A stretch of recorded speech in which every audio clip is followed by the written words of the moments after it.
From the Center for the Arts studio, this is Good Afternoon Ashland. I'm Ethan Jenkins. And I'm Kylie Van Dyne. Thanks for tuning in. In local news, Ashland officials continue to prepare for an influx of hundreds of thousands to Central Ohio for the solar eclipse. Director of the Ashland Emergency Management Agency, Ann Schrouth, is recommending to civilians to make sure they have at least 3 days of food and full fuel on hand.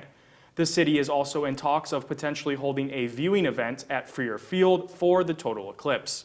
Limited parking and heavy traffic are potential problems that the city of Ashland could face. Totality is expected to happen mid-afternoon on April 8, 2024. Ashland University Dining Hall provides late-night dining options to students that gives attendees an option to eat outside of typical dining hours. AUTV's Ellie Lohr stopped by the Convocation Center to get students' thoughts on the after-hours food option. Ashland University Dining Services offers late-night hours where comfort foods reign supreme. Follow me to see what the buzz is about and what gets students so excited. Definitely these egg sandwiches right here. Can't get enough of them. I'm here every late night. Yeah, I'd say the egg sandwiches for sure. I mean, it's pretty cash nasty here. The food is pretty good. It fills up my stomach, and I can go to sleep like right afterwards. I come to late night a lot to hang out with my friends, as I have my friend group at my table now, but I also get really hungry at night too, and then it's just a nice little light snack to have where you're not like too full, but it like fills you up a little bit just to get you through the rest of the night until the morning. Yes, I feel as though like me and Nick Walker, can y'all put Nick in the frame? No? All right. But me and Nick, we get a closer relationship because like he plays O-line and I play linebacker, so like when I watch him eat, it makes me eat more, so I can't say what I want to say, but you feel what I'm saying? So you be stronger, yeah. You know, late night's gas. Come here a few times a week. You know, just typically come down here, get some fries, get some applesauce. The cappuccinos up there are heavily underrated. I would highly recommend it to anyone. Late night is open every Saturday through Thursday from 9:30 to 11 p.m. For AUTV, I'm Eleanor Lohr. Thanks, Ellie. In local news, the United Way of Ashland County campaign met its fundraising goal of $850,000. The goal was met through corporate donations, employee giving programs, foundation funding, and sponsorships. Every dollar donated to the United Way of Ashland stays within the community. A donor has challenged the United Way of Ashland to go beyond their goal and raise an additional $50,000 to receive a $100,000 match. To donate, you can visit uwaashland.org or visit the United Way of Ashland office. When Good Afternoon Ashland returns, we will take a look at area developments upcoming in Ontario with a number of new businesses and a food bank available for Ashland residents. And later, we will hear from Matt Salvucci to keep us up to date on sports around campus and Ohio. Stay tuned. You're watching Good Afternoon Ashland.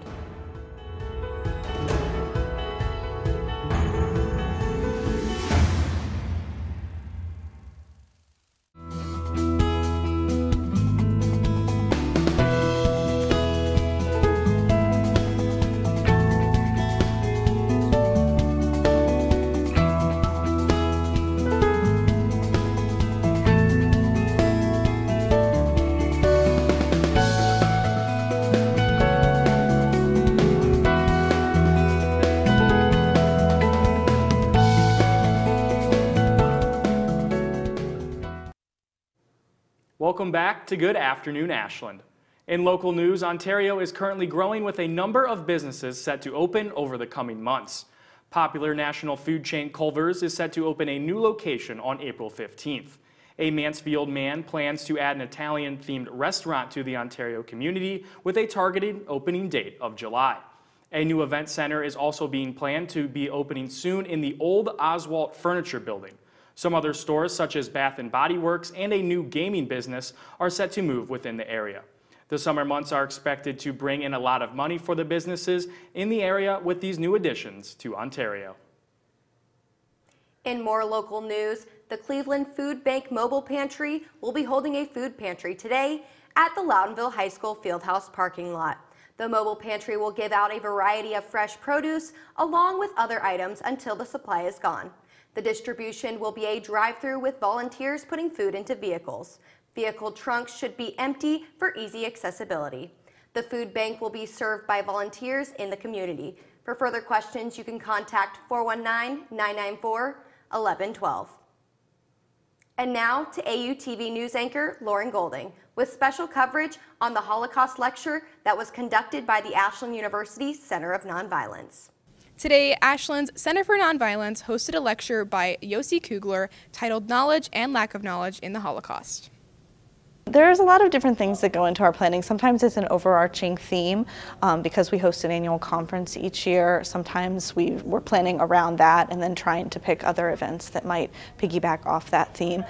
Sometimes it's just a speaker that we're interested in and that we think would be interesting to students or someone whose work we think would be worth sharing. So we try to provide a variety of different programming and different topics across the year because we have students who are interested in different things. You know, I think it's important for a number of reasons. The biggest one is just to grow in our understanding and knowledge.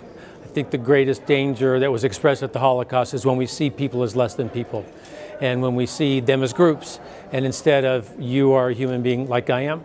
And so I think that's the greatest benefit that we can gain. But then to have an expert on the Holocaust speaking about anti-Semitism, it raises just the overall importance of it as well.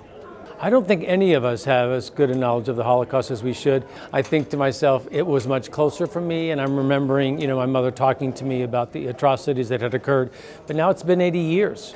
But I do believe that, from Charlottesville and so many other incidents that we've seen, and particularly since October 7th, there's more interest. So I think there is more interest and more knowledge growing as a result. For more information on ACN's events, check out their Instagram. From AUTV, I'm Lauren Golden.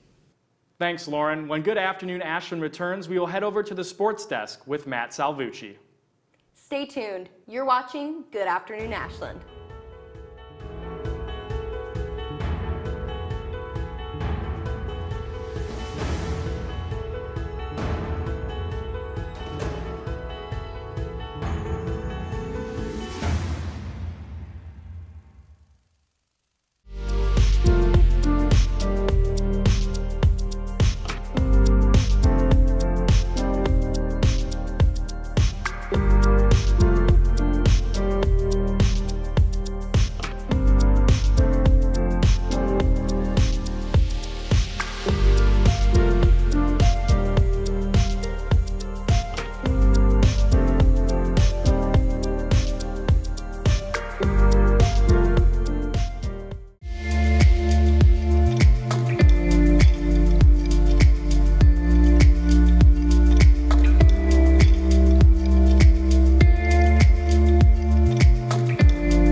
Welcome back to Good Afternoon Ashland. I'm Matt Salvucci, and this is your sports news in Ashland and all around Ohio.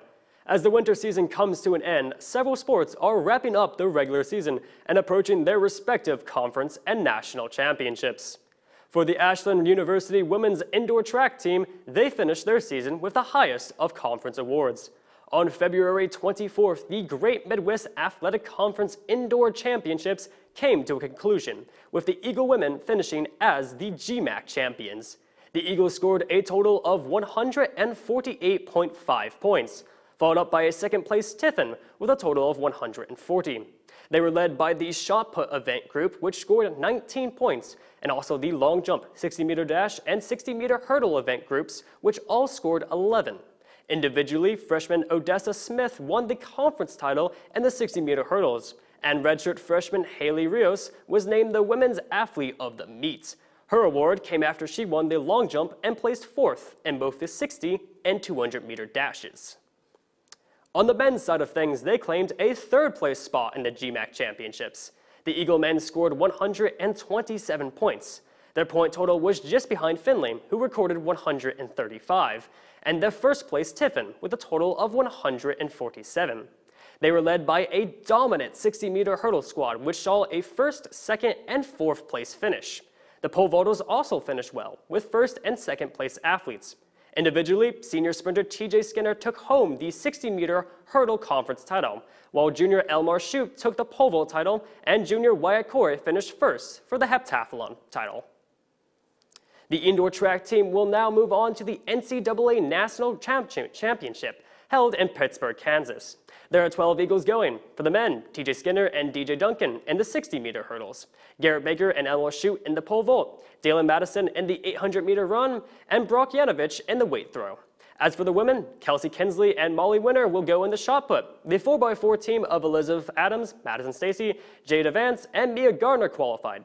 Gardner will also compete in the individual 400-meter dash. After the national meet, the team will come back to compete in the outdoor season.